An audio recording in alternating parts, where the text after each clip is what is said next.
是2018年的9月4号，我们区内为购牛定金被骗的250户农牧民代表又来呼和浩特市上访来了，相信政府会有买牛盖棚倾家荡产，政府不管，银行逼债，四处讨债，谁之过？还正是雇佣黑社会抵押百姓。想想政府，想想党员干部签合同购牛定金打水漂，谁之过谁担责？内蒙古对外交流促进会也是诈骗越凶。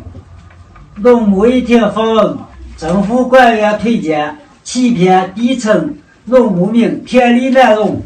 农牧一厅赴洪头文件，为虚作场，欺骗农牧民。还我购牛快，还我小孩钱，还我们购牛快，还我们小孩钱。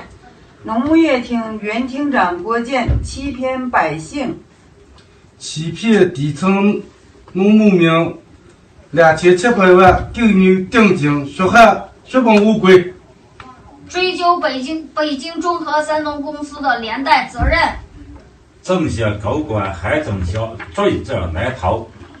追究张县县农牧厅高官周王义的连带责任，请关注避骗农牧民的败产经地。想向农牧业厅网结签合同，欺骗草根群众，田里难容。政府发放网结买牛，交钱3年啥没有，牛不结钱不退，走投无路再乞求，拉大旗做虎皮，欺骗底层民众田里难容。农业厅访问，政府官员推荐欺骗底层民众钱不退牛不结，请听我们的呼声，还我们的被欺骗血汗钱，还我们的理解，还我